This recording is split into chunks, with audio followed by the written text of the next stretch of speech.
Jonathan Sirois, très content de te retrouver ici à Dallas, en pleine Coupe du Monde. C'est différent.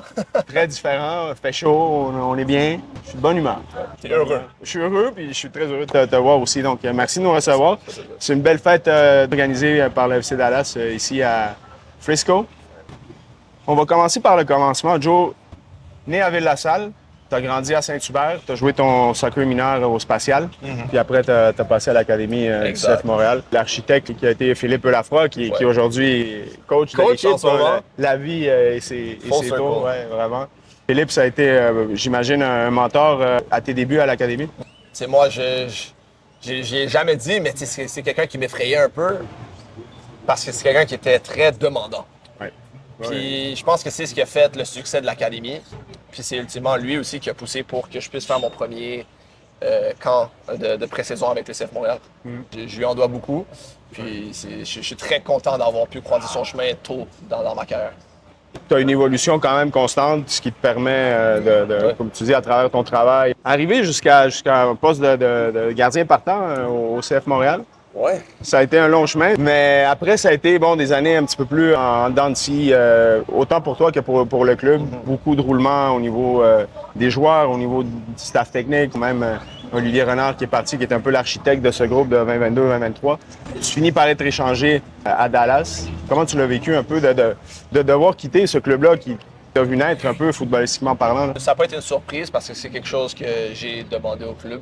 Je voyais pas un endroit où je pouvais compétitionner nécessairement de façon équitable, si je peux le dire comme ça. Absolument. Puis j'avais besoin aussi, je pense, personnellement, d'un changement. Dallas, c'était un endroit où eux m'ont dit qu'ils aimeraient beaucoup travailler avec moi, qu'ils me faisaient confiance, qu'ils allaient me faire jouer si je le méritais.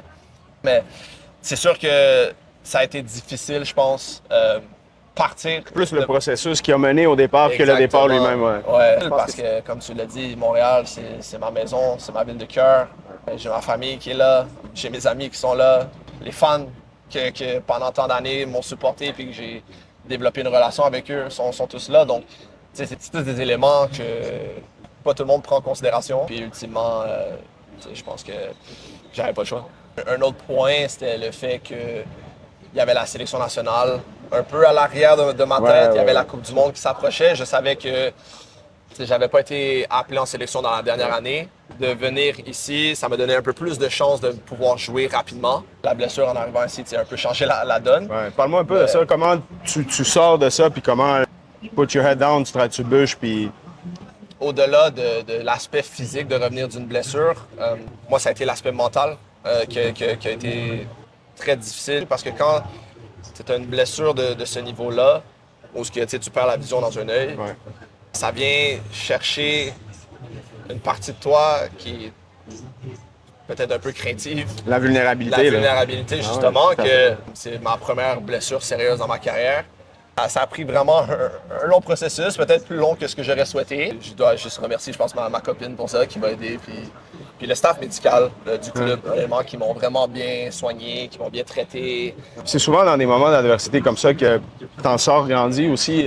Exactement. Je pense que ma vulnérabilité m'a apporté la gratitude.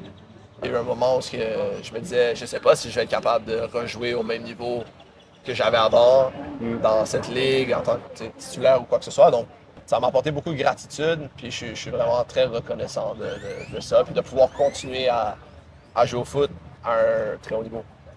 Tu as parlé de l'équipe nationale tantôt.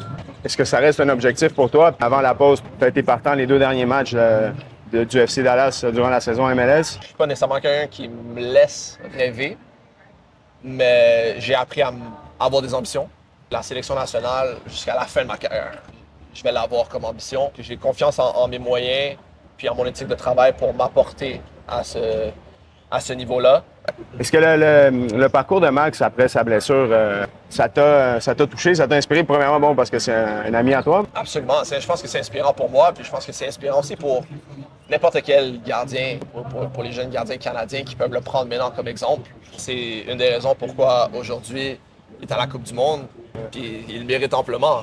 C'est quelqu'un, je pense, entre les 2 oreilles, c'est un monstre. Puis c'est ce qui fait, parmi tant d'autres qualités, c'est ce qui fait de lui un très bon gardien de but.